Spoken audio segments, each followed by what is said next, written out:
Hello, and welcome back to the deep dive. Today we are doing something a little bit different. Yeah, quite different, actually. Usually we are tearing apart these massive, complex reports or looking at some huge global trend. But today, well, we are going hyper-local. I mean, extremely local. We are talking about the inside of your apartment. Exactly. Yeah. Specifically, the very first 30 minutes of your day. It is the one thing every single person listening to this right now actually shares. It really doesn't matter where you are from or what you do for a living. You have a morning routine. You definitely do. But here is the catch, and this is exactly why we are covering this topic today. We have a lot of listeners out there who are currently refining their English. Right. And the morning routine is this weird paradox. It is the most familiar part of your entire life, but it can be surprisingly hard to describe fluently in another language. It really is. And that is often the case with what I call autopilot activities. Autopilot activity. Yeah, things you do without really thinking about them. Because you do them on autopilot, you never really stop to learn the specific vocabulary for them. That makes total sense. You might know how to discuss business strategy or global politics in English. But if I asked you, what exactly did you do with your toothbrush this morning? You might actually stumble. Right. You might say something like, I applied the brush to the teeth. Which sounds completely robotic. It sounds like an alien trying to blend in. Yeah. So our mission today is to fix that. We are going to break down a specific dialogue to help you master the essential building blocks of daily conversation. We want you to be able to narrate your own morning fluently and very naturally. And to do that, we are analyzing a really great conversation from the Mr. English channel. Yes, specifically a segment titled My Day, Part 1, Morning. It features two characters. We have Emily and Paul, and they're basically going to be our guides through the fog of the early morning today. And just a really quick note on the tone for today's show. We know we have English learners listening, so we are going to keep our own language very clear and accessible. But we aren't going to dumb down the analysis itself. Not at all. We want to look at why these native speakers choose the specific words they do. Precisely.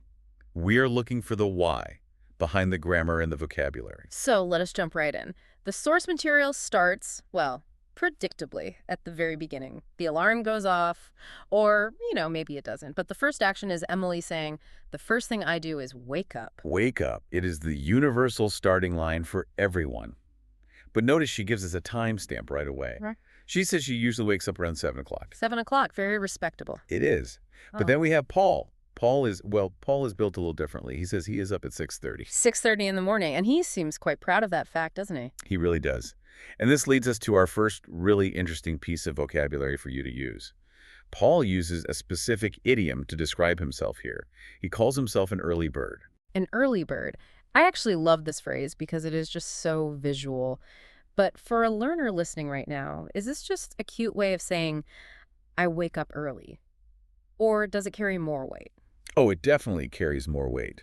It is highly cultural. In English-speaking cultures, being an early bird is very often seen as a virtue. a good thing. Exactly. You probably know the old saying, the early bird catches the worm. Right.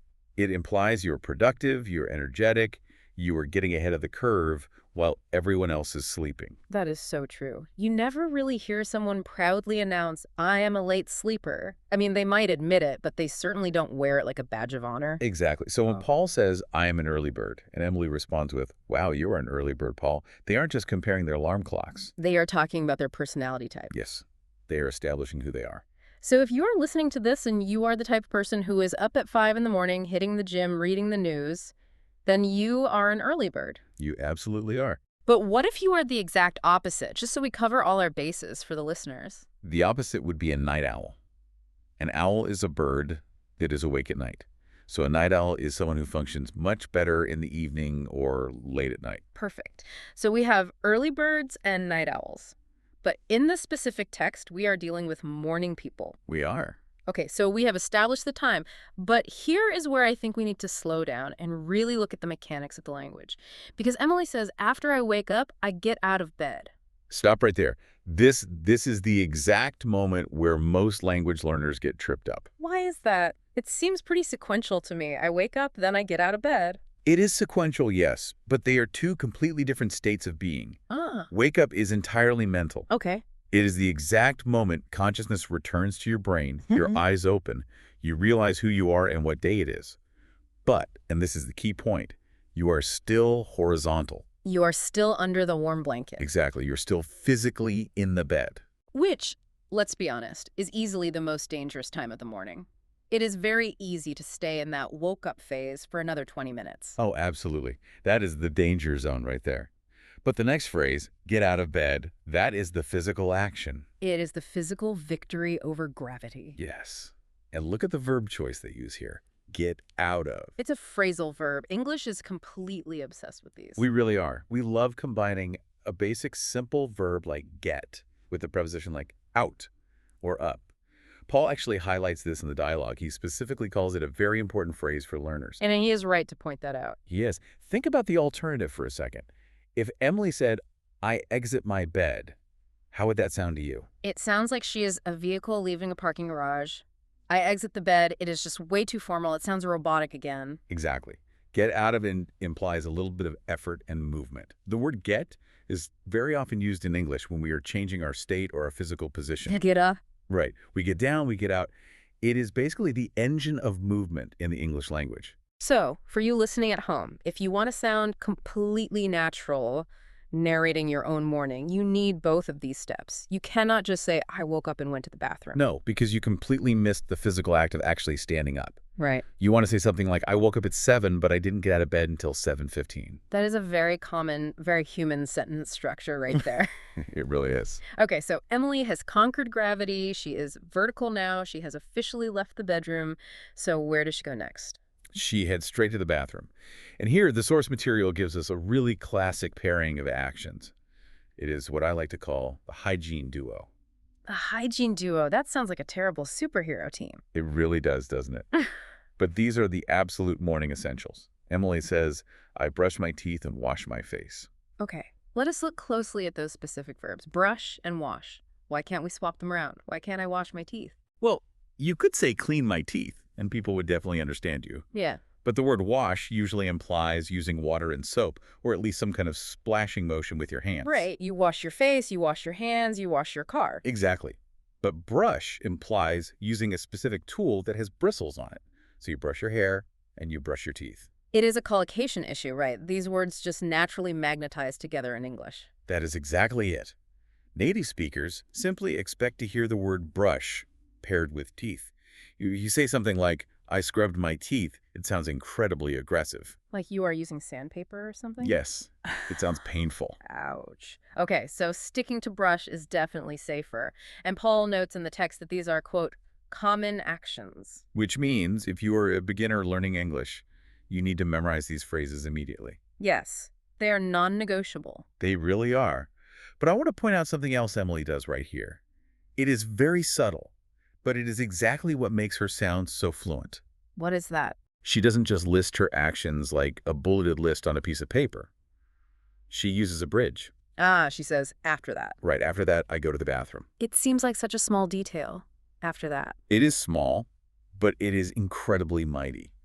Without these transition words, your speech sounds very choppy. Like a robot again. Exactly. It sounds like I get out of bed, I go to the bathroom, I brush my teeth.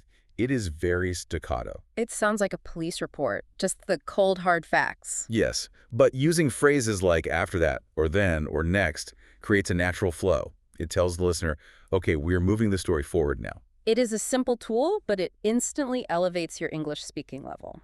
Instantly. So we have woken up, we have gotten out of bed, we've transitioned smoothly to the bathroom, and we have brushed and washed. Now we are entering the kitchen. The kitchen. This is where the daily routine becomes less about hygiene and a lot more about fuel. And culture, honestly, because we get to see what Emily and Paul actually eat. So let us look at the morning menu. Emily is keeping it very classic. She says, I often have coffee and toast. And then she adds, sometimes I eat fruit too. Very standard. And what about Paul? Paul is on the tea train. He says, I usually have tea and some cereal. I want to stop you right there because you just used a verb that they both used in the dialogue. Which one? Emily says she has coffee. Paul says he usually has tea. Why aren't they saying drink or eat? This is honestly one of the most common questions I get from English learners. Why do you say have breakfast? It does seem strange at first. It does. But the verb have, when you use it in the context of food or meals, is incredibly versatile. It smoothly covers both eating and drinking. So it is kind of an umbrella verb for consuming things. Yes, exactly. Yeah. If Emily said, I drink coffee and eat toast, it is completely grammatically correct. But it feels a little bit... labored. Yes, labored. It focuses way too much on the mechanical, physical act of swallowing liquids and chewing solids. Yeah, makes sense. But when you say, I have coffee and toast, it implies the whole experience of the meal. You are consuming the food, yes, but you are also possessing and enjoying that moment in time. That is a really interesting distinction to make. So using have is softer. It is more about the ritual of the morning. It is just much more natural for describing a routine. You say, let's have dinner. Or, I had a sandwich. Oh. Or, I am having a coffee right now. It definitely flows much better than switching back and forth between specific verbs for liquids and solids in the same sentence. Much better. And notice that Paul seems to really approve of Emily's breakfast choice. He actually gives it a little review. He does. He calls it simple and delicious. Simple and delicious. I just love this combination of adjectives. It is a really nice phrase. But isn't delicious kind of a strong word for just plain toast? Well, maybe Emily makes really, really good toast. Fair enough. But linguistically, look at what he is doing here. He is using two different adjectives to add real texture to the conversation. Okay, break that down for us. Simple describes the preparation of the food. It means it is easy, it is fast, it is efficient for a busy morning. Right. But delicious describes the sensory experience. It means it tastes very good. And it is polite, too. Think about it. If he just said, that is nice, it kind of shuts the whole conversation down. It kills the momentum. Yeah. Saying simple and delicious shows he is actively listening to her and actually imagining the breakfast. Exactly. It adds flavor to the chat. And for everyone listening, please do not be afraid to stack your adjectives like this. It makes you sound much more engaged and native. Okay, so breakfast is over. The caffeine is finally kicking in. Now comes the part of the morning that usually stresses me out the absolute most. Get ready to leave the house. Yes, the rush. Emily introduces a great phrase here. Get dressed. Here is our old friend get again. Yeah. Get dressed. Just like get out of bed, it implies a clear change of state. You're in your pajamas, and now you are getting into your day mode. Precisely. But I really appreciate that the source material actually defines this phrase for the learner. Yeah, Emily breaks it down perfectly. She says, that means I choose my clothes and put them on. Put on. This is another phrasal verb that causes so many headaches for students, but it is just so essential. Why is it such a headache? What is the confusion? Because learners very often want to use the verb wear instead. Oh, I see. They will say something like, I wake up and wear my shirt, when they actually mean the physical action of dressing themselves. Ah, right. Because wear is the continuous state of being, right? Like, I am wearing a shirt right now as we speak. Exactly. You are wearing it, but you put it on 2 hours ago. Right. Put on is the action itself. Where's the result of that action? That is a crucial distinction to remember. So you really cannot say, I wake up and wear my clothes. No, definitely not. Because that would mean you wake up and you are already fully dressed in your work clothes. Which would save a lot of time, but it would be very strange. Very strange. You wake up and you put on your clothes. Okay, got it. So Emily puts on her clothes. She also mentions she chooses them first, which implies a little bit of a decision process. Which just adds to the realism of the story. And then she moves to the final accessories of the routine. Yeah. She says, I put on my shoes, maybe a coat. And then we reach the grand finale, the phrase that ends the entire morning routine. Leave the house. Leave the house. It sounds so wonderfully final. It is the closing bracket of the morning. Think about it. The routine started with wake up while still inside the bed. And it ends with leave the house, actually crossing the threshold into the outside world. And she gives us the reason why, too. She says, to go to work.